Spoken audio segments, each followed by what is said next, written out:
반갑습니다. 기독교 핵심 진리 일곱 번째 시간, 예수님의 사역에 대해서 우리 같이 한번 공부하고 나누는 시간을 가지도록 하겠습니다.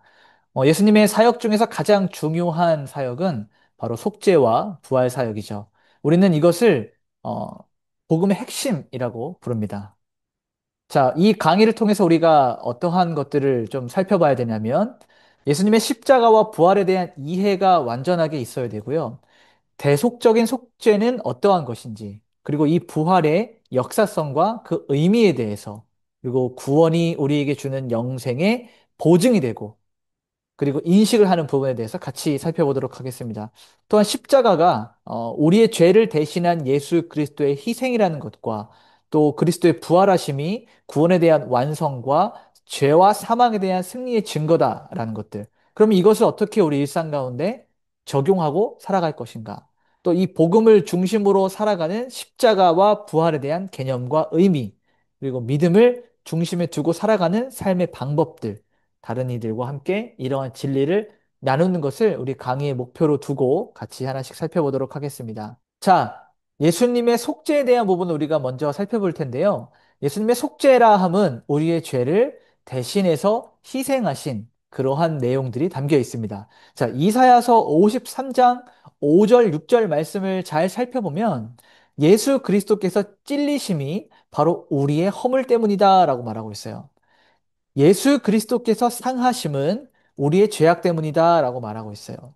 예수 그리스도께서 징계를 받으심으로 우리가 평화를 누리게 되고 예수 그리스도께서 채찍에 맞으심으로 우리가 나았다라고 말하고 있습니다. 그러니까 이것은 무엇을 말하고 있냐면 이사야서 53장에 있는 말씀은 그 문자 그대로 예수님이라고 말하고 있지는 않지만 이사야 선지자가 바라보았던 예수 그리스도의 대망 사상을 담아서 앞으로 오실 예수 그리스도가 우리 인류의 죄를 어떻게 대신할 것인가? 그리고 우리가 짊어져야 될 죄의 몫을 그가 대신 짊어지심으로 인하여서 고통당하시고 아파하시고 채찍질 당하시고 징계를 받으심으로 우리가 얻게 되는 혜택과 은혜를 다루고 있다는 것이죠.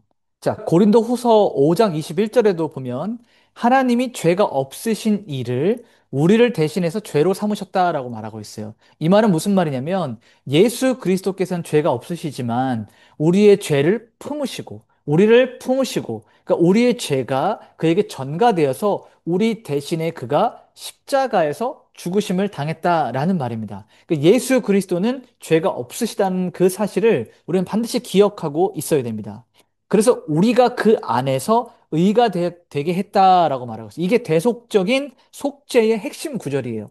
자, 다시 말하면 우리 안에 있는 죄가 예수 그리스도에게로 예수 그리스도 안에 있는 의가 우리에게로 오는 의의 전가가 일어났다. 그것이 어디에서요? 십자가에서 예수 그리스도의 속죄에 대한 이 귀한 사역에 대한 말씀이 고린도 후서 5장 21절을 통해서 우리의 죄가 그리스도에게로 그리스도의 의가 우리에게로 건너오게 되는 의의 전가가 일어났다라고 하는 것입니다. 자, 베드로전서 2장 24절에도 이렇게 얘기하고 있죠. 그 몸으로 우리의 죄를 담당하셨다. 그러니까 어떤 영적인 죽음이 아니라 의미적인 죽음이 아니라 실제로 육체를 입고 오신 예수 그리스도의 죽음이 실제였다, 사실이었다라는 거예요. 그리고 죄에 대해서 죽으시고 의에 대해서 사셨다. 그러니까 다시 말하면 우리의 죄로 인해서 우리가 죽어야 되는 그 일들을 그리스도께서 감당하심으로 그가 실제로 죽으셨고 그의 의로 인하여서 다시 부활하시고 그 의가 우리에게도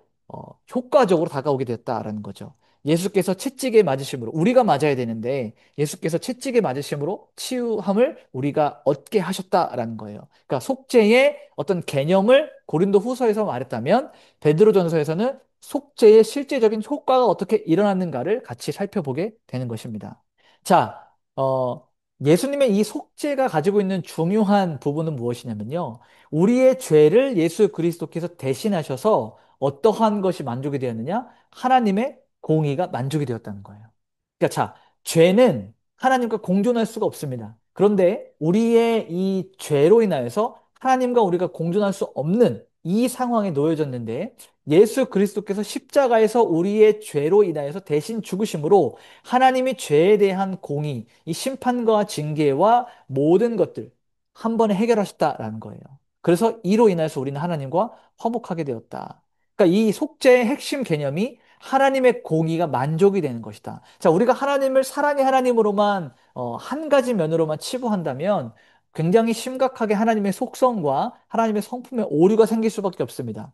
하나님은 반드시 이 죄에 대해서 단호하게 심판과 공의를 발현하시는데 그를 위해서는 이 일을 충족하기 위해서는 반드시 죄의 문제가 해결이 돼야 돼요. 그런데 죄인인 우리가 죄의 문제를 해결할 수 없기 때문에 예수 그리스도께서 우리의 죄를 대신해서 죽으심으로 하나님의 공의가 만족이 되었다는 거죠. 하나님의 공의가 충족되었다. 하나님의 공의가 만족되었다라는 그 말은 우리가 하나님께로 나아갈 수 있다. 관계가 회복되었다는 말이에요. 그러니까 구약 성경에서 그토록 이야기하는 구약의 이 제사를 통해서 죄인인 우리가 하나님께로 나아가는 이 일들이 예수 그리스도께서 자신의 몸을 희생 제물로 드리심으로 단번에 완전한 제사가 드려졌으므로 이 제사가 완성되었다라고 말을 할 수 있는 것입니다. 자, 대속적인 속죄를 보는 부분도 마찬가지예요. 예수 그리스도께서 어디 계셨느냐? 우리가 있어야 되는 그 자리에 그리스도께서 있어 주셨다. 우리가 받아야 되는 죄의 형벌을 대신 받으셨다. 자, 죄가 없으신 그리스도, 무죄하신 그가 죄가 있는 우리, 유죄한 우리를 위해서 대신 죽으셨다. 그래서 그의 의로움이 우리에게로 넘어왔다. 앞에서도 이야기했던 의의 전가가 일어난 것입니다. 이게 바로 십자가의 복음이에요. 하나님이 우리를 사랑하시는 최고의 사랑 표현. 자, 여러분, 우리는 사랑을 이렇게 표현해요. 내가 원하는 무언가를 해주셨을 때, 내가 바라는 무언가를 이루어 주셨을 때 하나님이 나를 사랑한다라고 말하지만 사실 이것보다 한 차원 더 높은 가장 고차원의 하나님의 사랑의 표현은 영원히 죽어야 되는 우리를 대신해서 무죄하신 예수 그리스도를 이 땅에 보내시고 죄인의 모습으로 우리를 대신하여 십자가에서 죽게 하셨던 것. 요한복음 3장 16절에도 말씀하셨던 독생자 예수 그리스도를 죽기까지 내어주신 그 사랑이 하나님의 사랑의 최고의 표현이라는 거죠. 그리고 이것이 바로 구원의 유일한 길이라는 거예요. 죄가 없어야지만 하나님께 나아갈 수 있고 하나님께 나아가는 길은 영원히 사는 길인데 그리스도 예수께서 십자가에서 죽지 않으셨다면 우리는 이 영원한 생명을 이 구원을 결코 얻을 수가 없다는 것이죠. 이것을 우리가 믿음으로 얻게 되었고 그리스도인으로 살아가는 삶의 핵심이 바로 이 십자가의 복음이다라는 것입니다. 자, 지금까지 우리가 이 속죄에 대한 그리스도께서 우리를 대속해서, 대신해서 죽어주셨다. 대속에 대한 사명을 살펴봤다면, 이제는 우리가 예수 그리스도의 부활에 대해서도 함께 살펴봐야 되죠. 여러분, 고린도전서 15장은요, 우리가 흔히 말하는 부활장입니다. 부활에 대한 내용이 잘 기록되어 있기 때문이죠. 자, 고린도전서 15장 3절에서 4절까지 말씀을 보면, 그리스도께서 우리 죄를 위해서 죽으셨고, 성경대로 기록된 대로, 자, 구약 성경에 그리고 신약 성경에 예수님께서 말씀하셨던 대로 장사되었다가 부활하셨어요. 이것이 바로 복음의 핵심입니다. 만약에 예수 그리스도께서 우리를 대신해서 죽음에서 끝나버렸다면 이 복음은 반쪽짜리 복음일지도 몰라요. 아니, 어쩌면 우리가 예수 그리스도를 믿어야 된 이유가 없을지도 모릅니다. 그의 죽으심에서 끝났다면. 그런데 예수 그리스도께서 죄와 사망의 권세를 깨뜨리시고 부활하셨어요. 하나님께서 그를 죽은 자 가운데서 일으키셨습니다. 이것이 복음의 핵심이고 부활의 능력이에요. 그래서 우리가 예수 그리스도를 믿을 만한 이유가 이미 충분하다라는 거예요. 물론 그가 어떻게 했느냐에 따라서 우리가 믿고 믿지 않고를 선택하는 것은 당연히 아닙니다. 어떠한 이유와 어떠한 근거를 들어서라도 우리는 예수 그리스도를 믿고 따를 수밖에 없어요. 예수 그리스도를 믿어야 되는 이유가 우리 안에 있지 않고 그의 모든 것에 다 충족하게 들어 있습니다. 그런데 우리를 위해서 대신 죽으신 것에서만 그치는 것이 아니라 우리를 위해서 다시 사셨다라는 이 부활의 능력이 우리의 믿음의 힘을 더해 주신다는 것이죠. 로마서 6장 9절에도 그리스도께서 죽은 자 가운데서 살아나셨다는 거예요. 다시는 죽지 않으신다. 이것이 핵심입니다. 이제는 다시는 죽지 않아요. 죄와 사망의 권세가 깨어졌기 때문에 죄와 사망의 권세가 우리를 다시 우리로 하여금 어, 자기가 주인이라고 주장할 수 없게 되는 것이죠.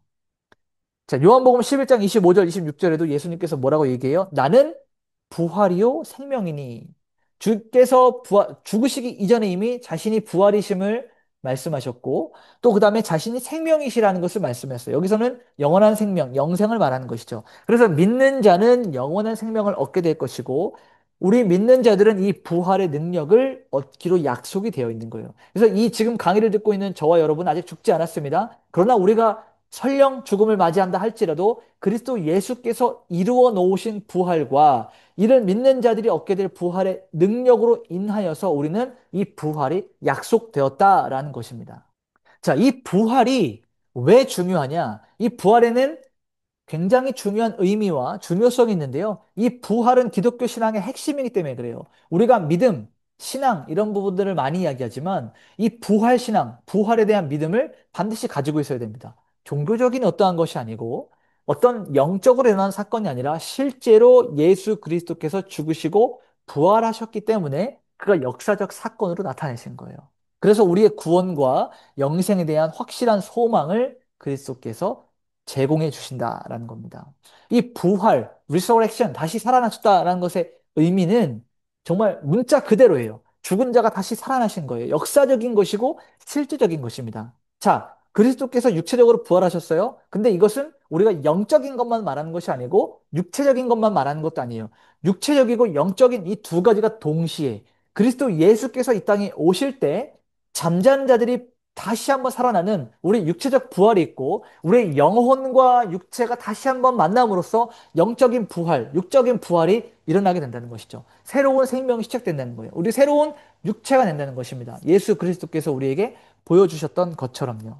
자, 예수 그리스도께서 부활하셨다라고 하는 것은 스스로 부활하셨다, 하나님께서 일으키셨다라고 하는 이것 자체가 이미 그리스도 예수의 신성을 증명해내고 있는 것입니다. 그리고 예수 그리스도의 속죄 사역, 우리의 죄를 위해서 대신 죽으셨다. 죽음에서 끝났다면 이것이 허망한 정말 어떻게 보면 어이없는 어처구니 없는 죽음이 될 수도 있는데 죄와 사망이 가둬놓았던 예수 그리스도를 이것을 깨고 부활하셨기 때문에 완전한 속죄 사역이 성취되었다. 완성되었다라고 말할 수 있는 것이죠. 하나님의 구원 계획이 성취되었다라는 겁니다. 믿는 자들은 이 예수 그리스도를 믿는 자들은 그 부활이 보장받은 이미 부활이 예정되어 있는 그런 삶을 살아가는 거예요. 부활이 예정되어 있다. 부활의 소망을 얻었다라고 하는 것은 현재 우리가 어떤 삶을 살든지 간에 얼마나 어렵고 고통스러운 시간을 보내든지 간에 상관없이 이것이 우리의 소망이 되고 장래의 희망이 된다라는 거예요. 죽음에 대한 두려움을 극복하게 돼요. 왜요? 다시 살아날 것이니까 영원한 생명을 얻게 된 자들입니다. 그래서 갈라디아서 2장 20절에도 내가 그리스도와 함께 십자가에 못 박혔다라고 했어요. 이제 우리의 옛 자가 그리스도와 함께 십자가에서 속죄되었어요. 다시 완전하게 죽게 되었어요. 그리고 나서 이제 내가 다시 살아나게 되는데 그리스도 예수와 함께 살아나서 그의 안에 새로운 삶을 살아나가게 되는 것이죠. 그래서 우리가 매일의 삶에서 십자가의 의미를 돌아봐야 될 필요가 있어요. 매일 아침마다 그리스도께서 나를 위해서 죽으셨고 내가 이것을 믿고 그 안에서 다시 한번 새 생명을 얻었다라고 말하는 것, 이 의미를 되새기는 이 묵상하는 일들이 매일의 삶 가운데서 일어나야 된다라는 거예요. 이것이 바로 십자가의 삶을 살아가는 것, 복음의 삶을 살아가는 자의 모습이라는 것입니다. 자, 그래서 우리가 예수 그리스도의 사역, 속죄와 부활에 대해서 살펴보았어요. 조금 어려운 내용일 수도 있고, 또 어떻게 보면 우리가 늘 교회에서 말씀을 통해서 전해 들었던 내용이었기 때문에 피상적으로 넘어갈 수 있는 부분이지만, 우리가 이것은 하나 확실히 합시다. 예수 그리스도의 속죄, 우리가 죽어야 되는 것을 그리스도께서 대신 죽어주셨고, 우리가 고난당해야 될 부분을 예수 그리스도께서 대신 고난당해 주셨다. 죄와 사망의 종로로 타고 있는 우리를 그리스도께서 품으시고 대신 죽으시고, 그리고 그가 거기에서 부활하셨고, 죄와 사망의 권세를 깨뜨리셨기 때문에, 예수 그리스도께서 부활하셨기 때문에, 우리를 품고 죽으셨고, 품고 부활하셨기 때문에, 이제 우리는 그 안에서 함께 그리스도의 부활과 함께 부활하게 된 것이에요. 그래서 이를 믿는 자는 이제 장차 우리가 이 육신의 죽음을 맞이한 이후에도 부활의 소망을 가지고 살아갈 수가 있다는 것이죠. 다시 우리는 부활할 것입니다. 우리의 영혼이 죽은 육체와 다시 만나게 될 것입니다. 근데 그때는 지금과 같은 이런 육체가 아니고 예수 그리스도께서 죽으시고 살아나셔서 보여주셨던 그 육체, 우리가 그렇게 새로운 사람으로 새로운 인생, 새로운 생명을 얻게 될 것입니다. 이것을 기억하고 우리의 고되고 힘든 이 현생 가운데서 다시 부활하게 될 것을 소망하며 살아갈 수 있는 여러분 되시기를 간절히 소망합니다. 감사합니다.